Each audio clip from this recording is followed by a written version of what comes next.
Botox एक बहुत ही जबरदस्त मेरा फेवरेट प्रोसीजर है ब्यूटिफिकेशन का।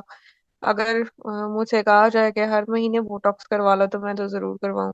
आपके चेहरे के नक्श ही बदल देता है बिल्कुल।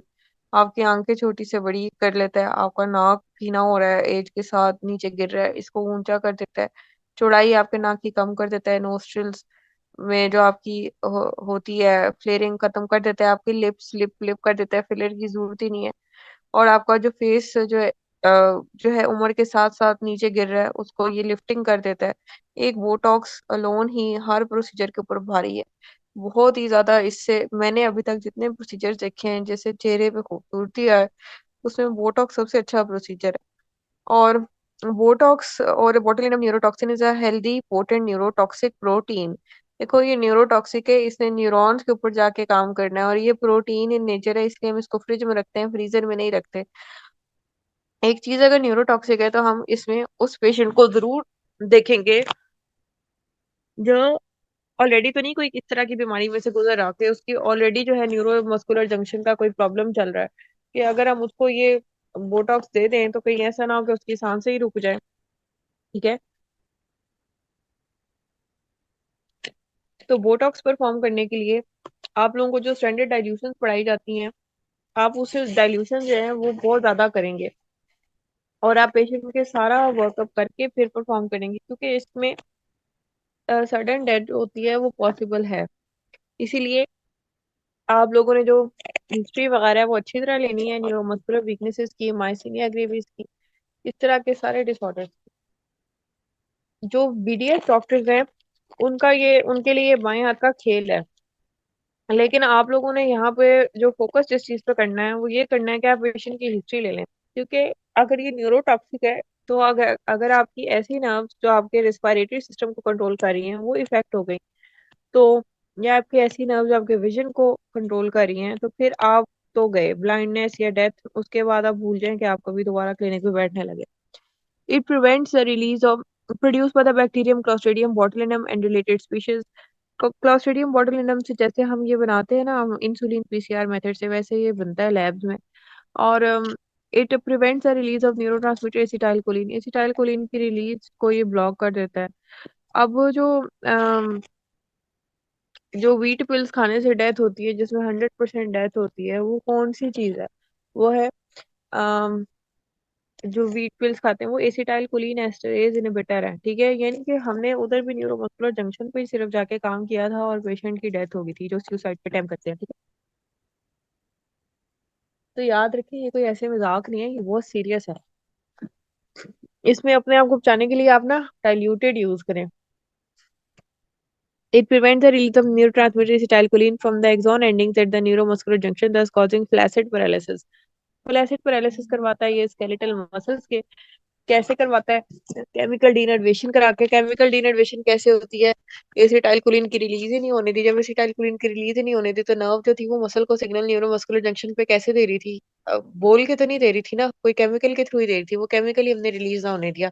इसी तरह हमारा डायफ्राम भी एक मसल है।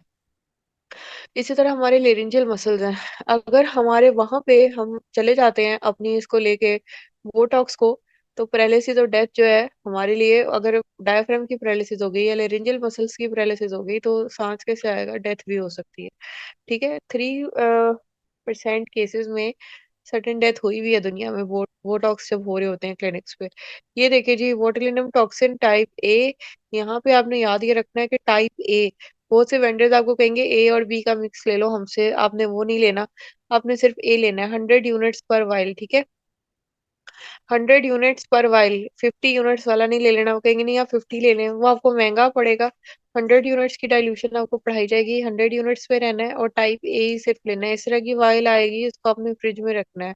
ये हमारे पास भी अवेलेबल है और ये काफी महंगा होता है, तो आपने कोशिश करनी है कि आप इसको बल्क में लें तो आपको सस्ता पड़ेगा। इसके बाद आप देखें जो सिरिंज पड़ी हुई है 1 ml की सिरिंज है, इसको हम कहते हैं बीडी सिरिंज। इसके आगे से नीडल चेंज हो जाती है। नीडल जो आपने इंजेक्ट करते वक्त पेशेंट के फेस पे यूज करनी है वो आपने मीजो नीडल ही यूज करनी है 34 गॉज की, जो मैं काफी दफा आप लोगों को बता चुकी हूँ। ठीक है, इस तस्वीर में ये दो बातें गौर करने की है कि टाइप ए हो 100 यूनिट्स हो और बीडी सिरिंज हो और नीडल उसकी चेंजेबल हो। इंसुलिन सिरिंज भी बहुत लोग काम करते हैं, बहुत पेनफुल होता है क्योंकि बोटॉक्स खुद भी काटता है। और अगर आप नीडल भी मोटी रखोगे तो पेशेंट को बहुत ज्यादा एक तो काटेगा, दूसरा ये प्रिसाइज नहीं रहता। फेशियल मसल छोटे छोटे होते हैं शीट की तरह और उनका साइज भी छोटा होता है, तो वो एक जगह से दूसरी जगह डिफ्यूज हो गया तो आपकी जो है वो काम सारा खराब हो गया। नेक्स्ट स्लाइड कीजिए। डाइल्यूशन ऑफ बोटॉक्स पे आ जाते हैं। ये डाइल्यूशन आज याद कर लें, थोड़ा सा ऊपर करें। The standard dilution of Botox on a botulinum toxin A, B को हम नहीं छेड़ रहे, बी आपने करना ही नहीं है, अभी मैं बताती हूँ क्यों। Depends on the intended use and practitioner preference, but here are commonly use dilutions. सबसे पहले तो 100 यूनिट्स ऑफ बोटॉक्स को हम जो चेहरे के लिए करते हैं वो 2.5 ml नॉर्मल सेलाइन में करते हैं, प्रिजर्वेटिव फ्री 0.9% नॉर्मल सेलाइन में कर देते हैं। दिस गिव्स 4 यूनिट्स पर 0.1 ml। ये आपकी सिरिंज है 1 cc की। इसमें ये जो 0.1 लिखा हुआ है ये आपका 0.1 ml है। इसके अंदर बोटॉक्स की जो क्वांटिटी है वो 4 यूनिट्स बनेगी अगर आप 2.5 ml नॉर्मल सलाइन में 100 यूनिट्स को डाइल्यूट करते हैं। ठीक है। अब कुछ लोगों को 0.1 ml, इस रेड वाले को 0.01 को 0.1 पढ़ते हैं, नहीं। 0.1 ml ये सिरिंज 1 cc की सिरिंज के 10 हिस्से करो तो जो ये बड़ा पहला यूनिट है ब्लैक कलर का लिखा हुआ 0.1 ml ये है। ठीक है। अच्छा जी। 2.5 ml आपने डाला बोटॉक्सी वायल में, मिक्स किया अच्छे तरीके से, काफी देर उसको रखा और उसके बाद आपने जब सिरिंज में लिया, भर लिया, तो एक ये जो 0.1 ml ब्लैक कलर का लिखा हुआ है इसमें 4 यूनिट्स बोटॉक्स आ गए आपके पास। 100 यूनिट्स थे ना टोटल, और पर 0.1 ml आपके पास 4 यूनिट्स आ गए। ऑल्टरनेटिव डाइल्यूशन आप इसको कर सकते हो, 1 ml में भी कर सकते हो अगर आप बहुत ज्यादा ऐसे हो गया, आप बहुत एक्सपर्ट प्लास्टिक सर्जन हो। 2 ml में भी कर सकते हो, 2.5 अभी हमने पढ़ लिया। 4 ml में, 5 ml में कर सकते हो। जब आप अपने क्लिनिक्स पे जाएं, जब आप स्टार्ट करें एज अ बिगिनर, तो आप 5 ml में डाइल्यूट करें। 5 ml में डाइल्यूट करने से ये आपको फायदा होता है कि पेशेंट को कोई बहुत ज्यादा एडवर्स रिएक्शन नहीं आता, फ्रोजन लुक नहीं आती है, गलती जो आपकी हो जाती है वो इतनी नजर नहीं आती है, एक मसल से दूसरे में डिफ्यूज हो भी जाएगा तो बहुत ज्यादा उसको खराबी नहीं होगी। और आपने जो मैंने अभी डेथ हो रही है चीजें उनको अवॉइड करने का भी तरीका यही है कि आप 5 ml में डाइल्यूट करें। मैंने अपने क्लिनिक पे हमेशा 5 ml में डाइल्यूट किया, अपने चेहरे पे भी हमेशा 5 ml यूज में डाइल्यूट करके यूज किया, क्योंकि ये सबसे इजी और सबसे आसान तरीका है। ठीक है। इसमें आप साइड इफेक्ट से बच जाते हो और लगता नहीं है कि आपने कोई प्लास्टिक सर्जरी कराई है या आपका फ्रोजन फेज है एक्ट्रेस जैसा। आपके सारा रिजल्ट्स आपको अचीव हो जाते हैं लेकिन आप सेफ रहते हो। ठीक है। नेक्स्ट स्लाइड करें। 10 ml में भी डाइल्यूट करते हैं हाइपरहाइड्रोसिस के लिए, वो भी हम आगे पढ़ेंगे। अच्छा जी, ये सिरिंज आ गई। देखो यहाँ मैंने ना डिफरेंट थोड़ा सा पिक्चर्स, देखो ये 1 ml की सिरिंज है। अच्छा, ये 1 ml की सिरिंज है। ये देखो इसकी नीडल डिटैचेबल है। इंसुलिन सिरिंज ना यूज करें, इंसुलिन करना चाहते हैं मेरी तरफ से कर ले, पेशेंट को पेन होगी एक मसल से दूसरे मसल में जाएगा वो तो। इसमें आपका जो 0.1 ml है वो जहाँ पे 0.1 ब्लैक लिखा हुआ है उसके ऊपर येलो कलर से लिखा हुआ है 0.1 ml। ठीक है।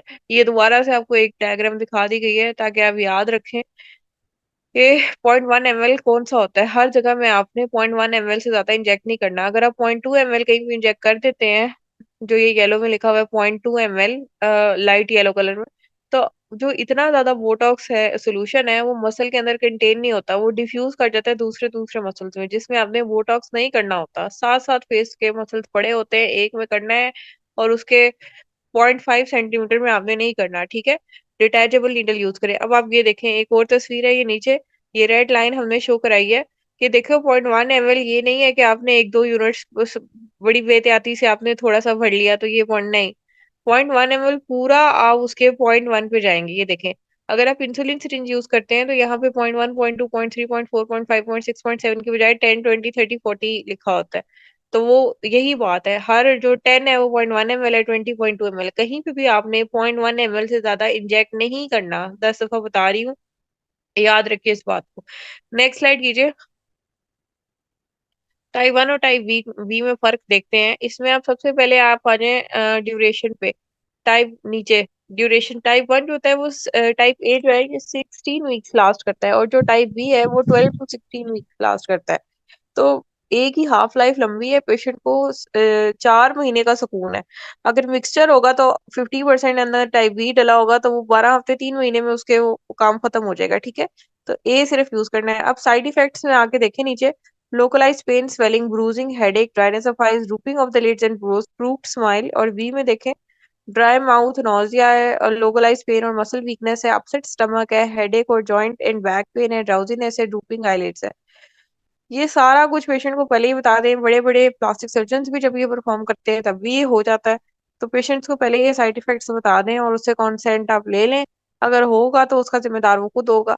लेकिन आपने भी अपने काम खराब नहीं करना, क्योंकि आगे जो पंजाब हेल्थ केयर कमीशन में बैठे हैं वो भी डॉक्टर्स हैं, उनको भी पता चल जाता है कौन सी जो चीज है वो डॉक्टर से खराब हुई है और कौन सी जो चीज है वो पेशेंट की गलती से खराब हुई है, ठीक है। अच्छा, एक तो ये हो गया। दूसरी बात ये है कि आपने 25 के करीब बोटॉक्स परफॉर्म करने हैं अपने घर वालों पे या अपने सर्वेंट्स पे कर लें या सब्जेक्ट्स पे करें, तो फिर आप पेशेंट को हाथ लगाएं। उससे पहले आपने पेशेंट के चेहरे पे हाथ नहीं लगाना। क्यों? ये जो अगर किसी का मुंह टेढ़ा हो गया ना, आप सीधा वो पेशेंट अपने चेहरे के बारे में बहुत कॉन्शियस होते हैं, सीधा वो जाते हैं आपके ऊपर केस करते हैं। ओके, नेक्स्ट स्लाइड करें।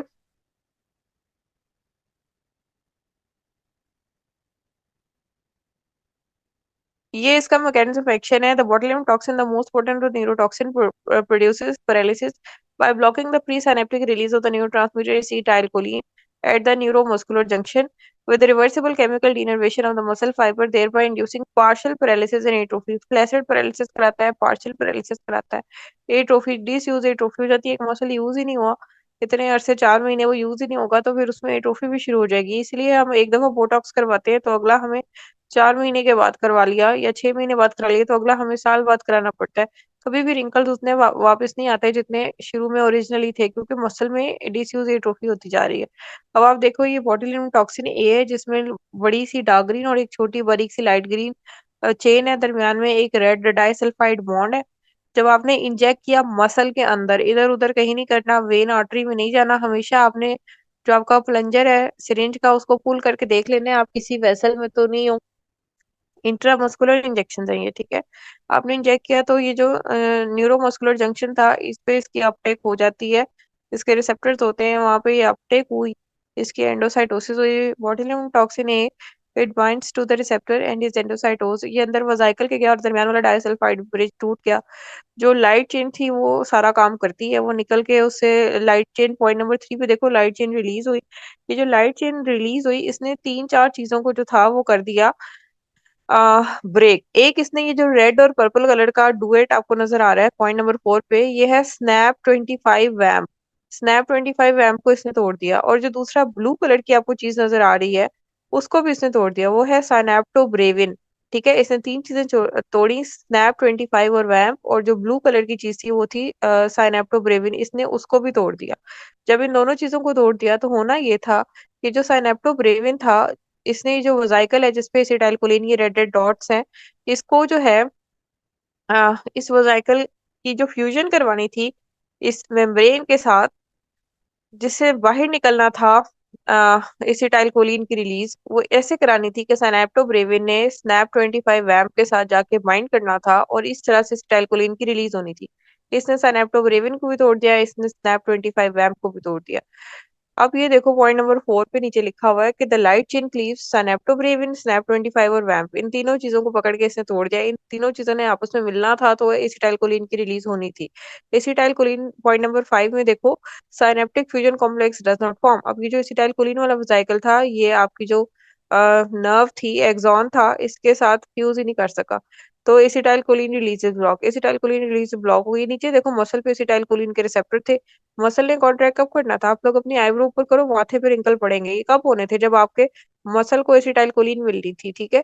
एसिटाइलकोलिन की रिलीज ही ब्लॉक हो गई तो अब वो कैसे होगा? अब ये रिंकल्स कहीं अपेयर ही नहीं होंगे कोई भी मसल। जैसे अगर मैं अपने हाथ में ये फ्लेक्सर कर पाए अल्नेरिस के ऊपर इंजेक्ट कर दूंगी तो उसमें भी यही मसला होगा, ठीक है। तो इस चीज को हम यूज करते हैं रिंकल रिडक्शन, और आगे बहुत सारे इसके यूजेस हैं, उन सबको हम पढ़ेंगे, ठीक है। ये इसका टोटल मैकेनिज्म ऑफ एक्शन ये है। Next slide. ये 4 महीने तक रहता है, उसके बाद ये दोबारा से रिवर्सिबल है। देखो इसकी जो कॉन्ट्रा इंडिकेशन और इंडिकेशन थोड़ी थोड़ी मेन मेन पढ़ लेते हैं, फिर आगे को डिटेल में पढ़ते हैं। लोअर यूरिन ट्रैक डिसऑर्डर, जब आपका ये डायग्राम देखो ना, ब्लैडर ब्लैडर डिस्टोनिया हो जाए, ओवर एक्टिव ब्लैडर हो जाए, उसमें यूज करते हैं। और जीआई ट्रैक में जब आपका इसोफिजियल स्पैज्म हो जाए, स्पास्टिसिटी कहीं पे भी हो, स्पाज्म हो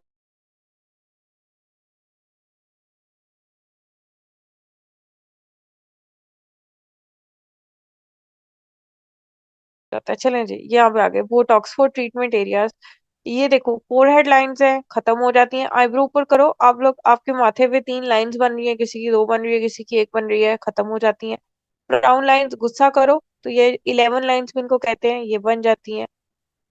लो ब्रो, किसी की आईब्रोज उम्र के साथ साथ या उम्र से पहले भी नीचे ढलक जाती हैं, उसको सेट करते हैं। क्रो स्वीट हंसो, आंखों के कोनों पे रेडिएटिंग 3 लाइंस बनती हैं, उसको हम क्रो स्वीट कहते हैं, कौवे के पाँव की तरह होती हैं, ठीक है। लिप लाइंस स्मोकर्स में ज्यादा होती हैं, ये वर्टिकल लाइंस होती हैं।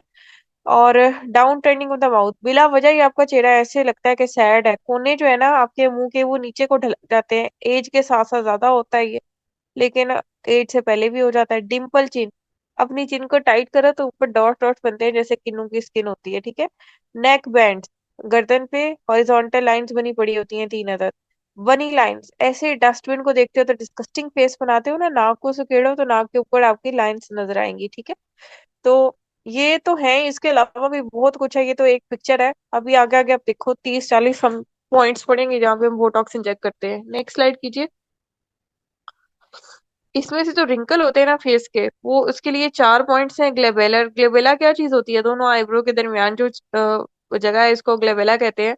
इसमें जो आपकी फ्राउन लाइंस या 11 लाइंस बनती हैं, उसको ग्लेबेलर लाइंस भी कहते हैं। फोरहेड, ये जो हमने अभी पढ़ी, माथे पे जो हॉरिजॉन्टल लाइंस पड़ जाती हैं। क्रो स्वीट हंसते हैं, तो आंखों के आउटर कॉर्नर पे जो हमारी रेडिएटिंग लाइंस बन रही है। बनी लाइंस, जो आप नाक के ऊपर आपकी पड़ती हैं। इनकी तस्वीरें भी देखते हैं, इन पे कैसे काम करना है सारा देखते हैं। नेक्स्ट स्लाइड कीजिए। सबसे पहले तो आ जाते हैं ग्लेबेलर ब्राउन लाइंस पे, ये देखें जी, ये पॉइंट्स है, ठीक है। आपने डाइल्यूशन पढ़ी हुई है, 100 यूनिट्स बोटॉक्स में 2.5 ml नॉर्मल सलाइन मिलाते हैं, तो हर 0.1 ml में 4 यूनिट्स बोटॉक्स आता है, ये बात आपको अच्छी तरह पता है, ठीक है। टोटल जो आप ग्लेबेलर लाइंस के लिए देते हैं, ये ग्लेबेलर लाइंस का है, ये फोरहेड लाइंस की इमेजेस नहीं है, ठीक है। इसमें आप मैक्सिमम जो दे सकते हैं वो 20 यूनिट्स दे सकते हैं, इससे ज्यादा आपने नहीं देना हो। क्या होगा, छोटे छोटे मसल है, कॉरुगेटर सुपरसिलियाई है, प्रोस्फेरस, छोटे छोटे मसल है, इससे ज्यादा आप देंगे तो वो डिफ्यूज करके उन मसल्स में चला जाएगा जिस पे आपने नहीं देना, ठीक है।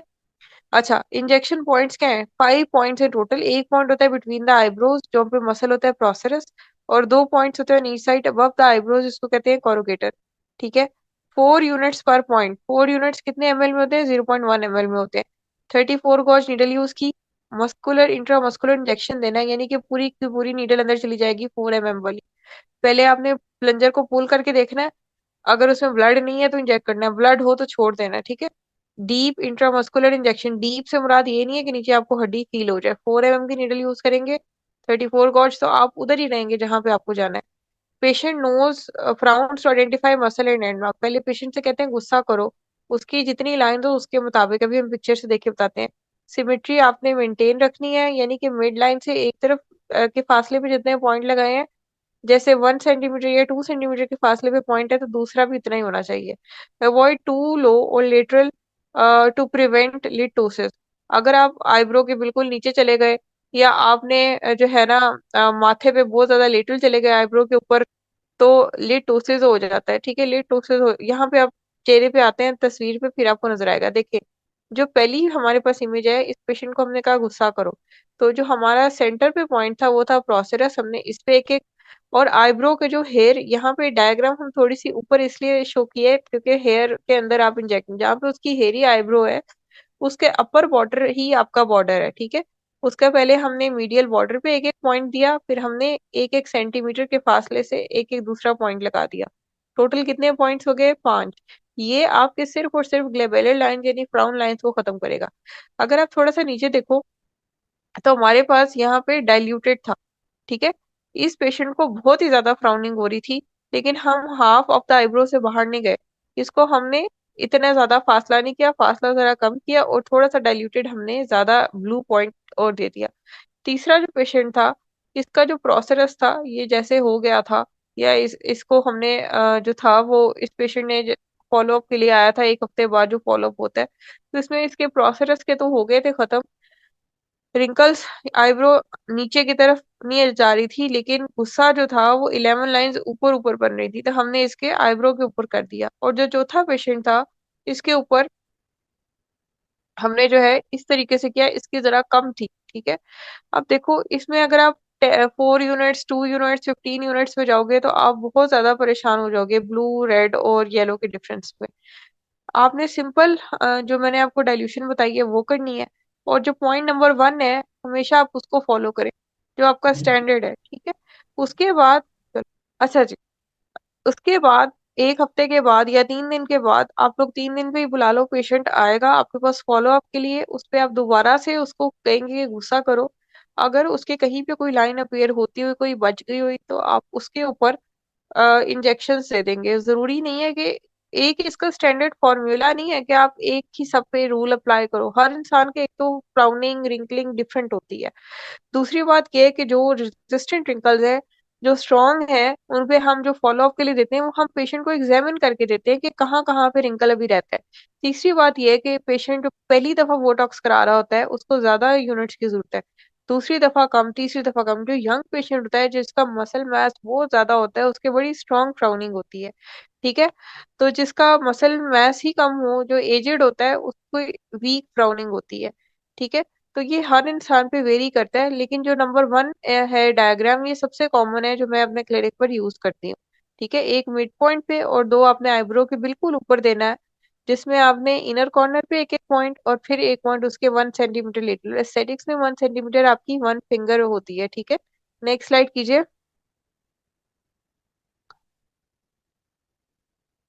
पहले डायग्राम देख लेते हैं, डाइल्यूशन वही है। अब देखो एक 25 साल का जवान पेशेंट आया है, उससे आपने कहा आईब्रो ऊपर करो, उसके माथे पे लाइनें ही लाइनें, 3 बड़ी स्ट्रॉन्ग कोर्स लाइनें पड़ गई। तो ये जो सबसे नीचे वाली डायग्राम है ये इफेक्टिव है। फीमेल्स में जरा कम होते हैं प्रोनाउंस रिंकल, तो सबसे नीचे जो राइट है उससे ऊपर देखिए, ठीक है। पेशेंट फॉलो अप के लिए आया है, ये इतने रिंकल्स नहीं है, आईब्रो ऊपर की सिर्फ एक लाइन पड़ी तो आपने उसके ऊपर मार्किंग कर ली। इसीलिए ये वेरिएबल है, इसका कोई एक मास्क का कोई पॉइंट नहीं है कि हम बना दें और उसके पॉइंट सबके चेहरे पे लगा दें। Lower 1/3 of the eyebrow forehead को हमने किया अवॉइड, क्योंकि जो फ्रंटेलिस मसल है जो आपके फोरहेड में होता है, इसमें जो लोअर 1/3 है ये आपकी आईब्रो को ऊपर की तरफ खींचता है। अगर आप इसमें इंजेक्ट कर देंगे तो आपकी आईब्रो ड्रूप कर जाएगी, ठीक है। तो अपर 2/3 ऑफ द फोरहेड पे आपने सिर्फ और सिर्फ काम करना है, ठीक है। अब हमने पॉइंट्स ऊपर ऊपर करके लगाए हैं सारे। ये जब आप हैंड्स ऑन करेंगे तो आपको ज्यादा समझ आएगी, लेकिन अभी भी जो लोग इंजेक्टेबल्स कर रहे हैं उनको समझ आ जाएगी। तो डाइल्यूशन वही है, injection points 4 to 6 horizontal points across the upper forehead. शुरू में जब आप यंग हैं, अभी आप मेच्योर नहीं है, तो आप 4 to 6 पॉइंट्स से इससे ज्यादा ना दें। इनके दरमियान फासला 1.5 to 2 सेंटीमीटर होना चाहिए। यूनिट्स पर पॉइंट, 2 to 4 यूनिट्स पर पॉइंट जो है वो देंगे। 2 यूनिट्स का जब हम 5 ml की डाइल्यूशन करते हैं, जब हम 2.5 ml की डाइल्यूशन करते हैं तो 4 यूनिट्स। यहाँ पे आपको स्टैंडर्ड पढ़ाया जा रहा है, लेकिन आपने याद रखना है बिगिनर लेवल पे आप 5 ml में डाइल्यूट करते हैं। Depending on the forehead size and strength, मर्दों में फोरहेड साइज बहुत बड़ा होता है, स्ट्रेंथ भी ज्यादा होती है मसल की, उनमें ज्यादा लगेगा, फीमेल्स में कम लगेगा। 34 गॉज नीडल है, inject superficially into the frontalis muscle.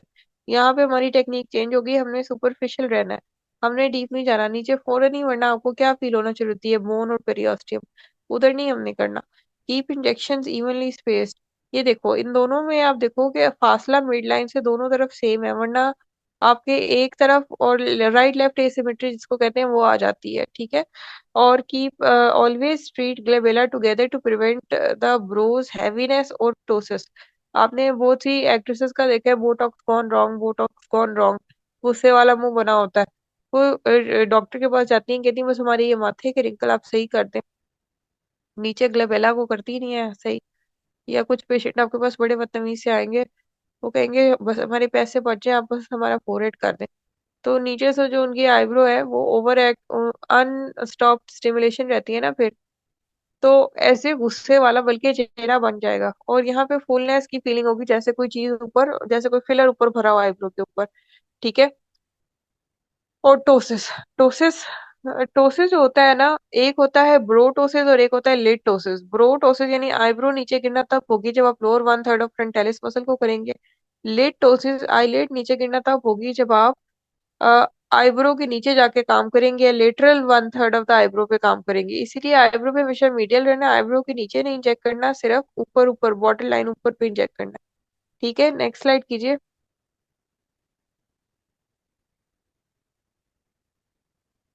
अगला जो हमारा पॉइंट है वो क्रोज फीट है। इसमें आपने लेटरल जो आपका आउटर कॉर्नर है आई आई का, उससे आपने 1.5 से 2 सेंटीमीटर के ऊपर एक पॉइंट लगा लिया। अब ये आपने क्यों लगाया? आपने बोनी रिम के ऊपर रहना है, ठीक है। किसी की आंखें छोटी होती हैं लेकिन हड्डी उसकी बहुत दूर होती है, तो 2 सेंटीमीटर पे। किसी की आंखें बड़ी होती हैं तो हड्डी करीब ही होती है, तो बोनी ऑर्बिट के ऊपर रहना है। ठीक है, सॉफ्ट टिश्यू में नहीं जाना। और बड़े सुपरफिशियल इंजेक्शन देने हैं। सुपरफिशियल होना सेफ है, डीप होना सेफ नहीं है यहाँ पे। उससे आपने पॉइंट नंबर ए जो लगाया, उससे आपने एक वर्टिकल लाइन लगाई और 30 के एंगल पे आपने दो लाइनें और लगा ली। ये जो 30 के एंगल पे आपने दो लाइनें बनाई हैं, पॉइंट नंबर ए से 1 सेंटीमीटर के फासले पे आपने इनके ऊपर भी पॉइंट्स लगाए और इनके ऊपर भी बोटॉक्स आपने एक एक यूनिट दे दिया। ठीक है, डाइल्यूशन वही है। टोटल डोज 6 to 12 यूनिट्स पर साइड है। यानी 4 यूनिट्स वाला अगर आप करते हैं तो देखिए 4 यूनिट्स आपके 3 पॉइंट्स पे लग रहे हैं। इंजेक्शन पॉइंट्स 3 पॉइंट्स पर side in a fan shape manner, वही जो जिस तरह से है। अगर आप इसको देखें, सिर्फ पर्पल पॉइंट्स को देखें, तो फैन शेप मैनर बन रहा है। 1 to 1.5 centimetre lateral to the orbital rim. Orbital rim से आपने लेटरल ही रहना है, आपने बोन के ऊपर रहना है। Units per point is 2 to 4 units per point depending on the muscle strength. And technique is 34 cord needle use करें। इंजेक्ट सुपरफिशियली, इंट्राडर्मली और सबकट। इसमें आप मसल में ना जाए डीप। क्यों? क्योंकि आप डीप जाएंगे तो अब नीचे वेसल्स, ये जो outer half of the orbit होता है ये बहुत ही वास्कुलर होता है। एक तो ब्रूजेस बनेंगे, ऊपर से वेसल के अंदर आप चले जाएंगे, फिर वहां से बोटॉक्स जो है वो स्प्रेड करेगा और जगह पे। Ask the patient to smile to highlight the lines. Stay outside the bony orbit rim to avoid eye complications. आंख जो है वो टेढ़ी भी हो जाती है, लिटोसिस भी जाती है, बड़े मसाइल हो जाते हैं, ब्लाइंडनेस भी हो जाती है। तो आपने सुपरफिशियल रहना है और outer half of the out और बोनी ऑर्बिट के ऊपर ऊपर रहना है। ठीक है, नेक्स्ट स्लाइड। याद रहे कि ये सिर्फ एमबीबीएस और बीडीएस डॉक्टर्स परफॉर्म कर सकते हैं। आप लोग अपने क्लिनिक के ऊपर, ये अपने नॉलेज के लिए तो आप पढ़ ले, लेकिन आप ये अगर परफॉर्म करेंगे तो पंजाब हेल्थ केयर कमीशन जाने और आप जाने। ठीक है, अब आ जाए बनी लाइंस के ऊपर। ये बनी लाइंस कौन सी हैं? ये जो नाक पे पड़ रही हैं। अब आप क्रोज फीट को देखो, जिस तरह से हमने पॉइंट्स लगाए थे उसी तरह से ये रेडिएटिंग लाइंस है। बनी लाइंस ये जो नाक पे पड़ी है, कुछ लोगों के हंसते हुए भी पड़ जाती हैं, क्योंकि इस पेशेंट की एक बहुत प्रोमिनेंट है और दूसरी इतनी कोई खास नहीं है। तो ये अब देखो, जब नीचे बोटॉक्स हुआ है तब वो हंस रहा है तो उसके नाक पे लाइंस नहीं पड़ी। आप एक्ट्रेस को देखो, टीवी पे आते हैं हंसते हैं तो उनका वैसे का वैसे ही चेहरा होता है। आप अपना देखो हंसते हुए तो आपका बिल्कुल ही चेंज होता है। तो बनी लाइंस के लिए हाँ वही डाइल्यूशन है, 4 to 6 यूनिट्स। इंजेक्शन पॉइंट से 1 पॉइंट पर side on the upper side of the nose, just lateral to the nasal bridge. Nasal bridge के साथ साथ रहना है, little border of the nose को अवॉइड करना है, वरना वहां से आपका स्प्रेड कर जाता है इधर आपकी चीक्स पे। और चीक्स पे स्प्रेड कर गया तो माउथ जो होता है वो क्रूप स्माइल हो जाती है फिर। Over the levator labii superioris alaeque nasi. ठीक है, ये जो पॉइंट है आपका, जो जहां पे आपकी बनी लाइन है उसके ऊपर ही आपने पॉइंट लगाया और आपने वहीं पे इंजेक्ट किया। Lateral border of the knows से दूर दूर रहना है, ब्रिज की तरफ रहना है। यूनिट्स आर 2 to 3 यूनिट्स पर point. And injection technique 30 gauge, ये गलती से लिखा गया, 34 यूज करेंगे। इंजेक्ट सुपरफिशियली इंट्रामस्कुलरली, बहुत डीप नहीं जाना, बोन्स में हमने नहीं जाना, वेसल्स में हमने नहीं जाना, हमने सुपरफिशियल रहना है, पेरियोस्टियम पे नहीं जाना। Ask the patient to wrinkle their nose to identify the lines. Avoid injecting too low to prevent upper lip droop. अगर आप डीप चले गए तो अपर लिड आपकी ड्रूप हो जाएगी।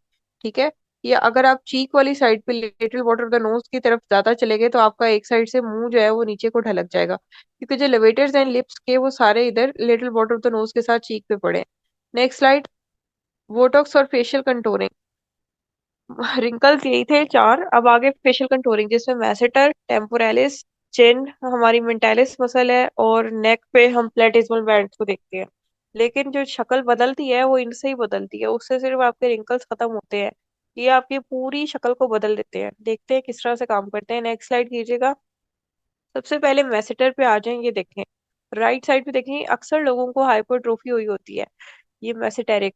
दूसरा ये मसला होता है कि उनका अपनी पुरानी तस्वीरें देखते हैं तो चेहरा पतला और लंबा होता है, और अभी वेट उतना ही है तो चेहरा जो है छोटा और चौड़ा हो गया। ये जो हम स्ट्रेस होता है हमारी जिंदगी में, उससे हम अपने दांत क्लेंच करते हैं। मैसेटर जो मसल है, ये बहुत ज्यादा हाइपरट्रोफी हो जाता है, और खाना खाने में हर चीज में इसका रोल है। तो ये इतना बड़ा हो जाता है कि फेस थिक लगता है। आप सारे एक्ट्रेस एक्ट्रेसेस को देखते हैं तो उनके चेहरे इतने पतले लंबे होते हैं। जब उनके इंटरव्यू आते हैं, उनके बहन भाई वगैरह, उनकी मदर फादर, उनके चेहरे तो वैसे नहीं होते। इस वजह से, क्योंकि उन्होंने मेसेटारिक बोटॉक्स कराया हुआ है, आपका फेस स्लिम हो जाता है। ये देखें बोटॉक्स के बाद कितना पतला हो जाता है, वॉल्यूम कम हो जाता है। डाइल्यूशन तो वही है। और डोज आपने देखे बड़ी ज्यादा है, कि 40 यूनिट्स तक पर साइड पे देना है। Total up to 80 units total हो गया। ठीक है। बिगिनर लेवल पे मैं आपको ट्राई करने का नहीं कहूंगी। 3 to 4 D points per side. Palpate the masseter while clenching the teeth. Mark within the muscle belly. Avoid parotid area. Parotid area में चले गए ना अगर आप, तो दो तीन नुकसान आते हैं। एक तो ये कि आपका पेरोटिड ग्लैंड जो है वो सेलिब्रेशन ही करना बंद कर देगा। दूसरी बात ये है कि नर्व सप्लाई, और भी यहाँ पे ओटिक गैंग्लियन होता है, बहुत सारे गैंग्लियन होते हैं। तो आपका चेहरा, कुछ लोगों का मुंह खुल जाता है फिर बंद नहीं होता। इसमें आपने मसल को पैल्पेट करना बहुत जरूरी है। पेशेंट से कहेंगे जोर से दांत बंद करे। जब वो दांत बंद करेगा तो फिर जो है आपने मसल वैली को पैल्पेट किया, और उसके अंदर आपने इंजेक्ट करना है। यूनिट्स पर पॉइंट इज 10 यूनिट्स पर point using 3 points and just based on muscle bulk. अच्छा जी, ये जो पॉइंट्स हैं ये मसल बल्क पे डिपेंड करता है ना।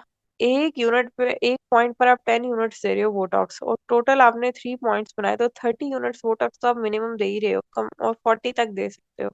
ठीक है।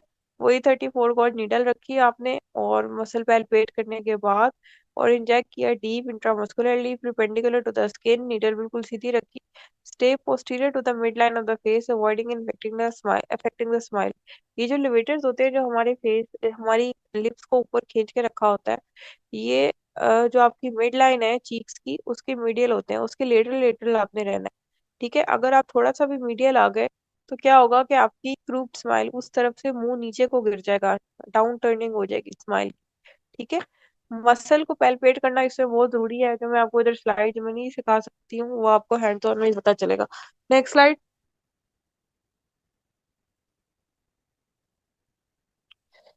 ये तो बड़े जरूरी है जी, टेम्पोरेलिस मसल। इसमें आप देखिए कि 100 यूनिट्स हैं इन 2.5 to 4 ml नॉर्मल सेलाइन में डाइल्यूशन की, वही जो हमने पढ़ी थी। टोटल डोज 25 से 50 यूनिट पर साइड दिए।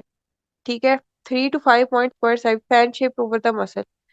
इसमें हम करते ये है कि हम जो टेम्पोरेलिस मसल है, पेशेंट से कहते हैं कि वो करे, ग्राइंडिंग एक्शंस करे। वो दांतों से ग्राइंडिंग करते हैं, हम टेम्पोरेलिस को पल्पेट करते हैं। याद रहे कि हमने इसके लोअर हाफ में नहीं जाना, इसके पोस्टीरियर 1/3 में नहीं जाना। ये जो एरियाज मार्क्ड है इसी में सिर्फ जाना है, और 5 यूनिट्स तक मैक्सिमम हम देंगे। हर यूनिट में हमारे पास 4 यूनिट बोटॉक्स होगा। और इंट्रामस्कुलर देने 90 के एंगल पे, 34 गॉज नीडल पे, मार्क वाइल क्लेंचिंग। ठीक है। दांत वो जोर से दबाएगा। Avoid lateral superior points. Good for migraines, bruxism and facial slimming. इसमें फेशियल स्लिमिंग आपका ब्यूटी ब्यूटी का एंगल है, माइग्रेन्स में बड़ा इफेक्टिव है ये। और ब्रूसिज्म होते हैं जो लोग दांत चबाते रहते हैं बैठ के। ठीक है। अब आप ये देखो कि इसमें फेशियल स्लिमिंग फिर से आ गई। अगर आपने मैसेटर भी किया है, ये भी किया है, तो फिर आपकी फेशियल स्लिमिंग बहुत ज्यादा हो जाती है, और बड़ी खूबसूरती आती है इससे। ठीक है। Next slide. उसके बाद आगे आपके पास मेंटेलिस, ये चिन बोटॉक्स। ये जो ग्रीन कलर का है, ये आपका मेंटेलिस मसल है, जिस जो आपकी चिन को ऊपर को लेके चला जाता है, और यहाँ पे एक उल्टा यू पड़ जाता है, और आपका लोअर जो लिप है ऐसे बाहर को निकला होता है, और चिन के ऊपर पकरिंग हो रही होती है, ऐसे जैसे कि डॉट डॉट डॉट्स हो रहे होते हैं। बड़ी अजीब सी शक्ल हो जाती है। इसमें आपने, ये पेयर्ड मसल है, मिड लाइन के दोनों तरफ इक्वल पॉइंट्स पे आपने इंजेक्शन देना है, एक एक ही देना होता है। इस वही डाइल्यूशन है, 4 यूनिट्स से आप स्टार्ट करेंगे, दोनों साइड्स पे एक एक। 2 पॉइंट्स है, one on each side of the mid line over mentalis muscle. Mentalis की वैली आप पेल्पेट करेंगे, हो जाती है। और टेक्निक इज इंट्रामस्कुलर है, 90 के एंगल पे जाए, 34 गॉज नीडल यूज करें just above the bony chin prominence. जो बोनी चेन है आपकी, उसके ऊपर ये जो ग्रीन पार्ट है, ये आपका मेंटेलिस मसल है। ये इसके लिए आपको सारी एनाटॉमी और सब चीजें भी आनी चाहिए साथ साथ। Treat the cobble stone Dimple chain, ये जो चेन पकड़िंग जिसको बोलते हैं, डॉट डॉट्स, वो खत्म हो जाते हैं। ये उल्टा यू जो बना हुआ है, ये खत्म हो जाता है। बहुत लेटरल नहीं जाना, वरना डिप्रेसिव लेबियाई को इफेक्ट कर देगा। ठीक है। और assess during animation, for example pouting, patient से कहेंगे पाउट करे तो आपको ये मसल ज्यादा अच्छा पेल्पेट हो जाएगा। और कंबाइन विद डिप्रेसर एंगुलरिस और इस बोटॉक्स और better lower face lift. Lower face के लिए अब देखो, इसने ये चिन वाला एरिया, ग्रीन वाला एरिया तो ट्रीट कर दिया, लेकिन ये जो साथ पिंक वाला एरिया है, ये और जो ब्लू वाला एरिया है, इसको भी तो हमने देखना है ना। तो डिप्रेसर एंगुलरिस ओकुलाई, जो डिप्रेसर एंगुलरिस और इस जो मसल है, उसको भी साथ ट्रीट करना जरूरी है। कुछ लोग कहते हैं बस हमारी चीन ही ट्रीट कर दो। चीन ट्रीट कर देंगे, उसके चेहरे पे कोई 19-20 का फर्क ही नहीं पड़ा। क्यों? क्योंकि उसने साथ में डीओ का ट्रीटमेंट नहीं करवाया था। वो भी साथ करना जरूरी है। चले यहाँ पे इस लेक्चर को एंड करें। जो आपके सवाल जवाब है वो हम व्हाट्सएप चैट में करते हैं।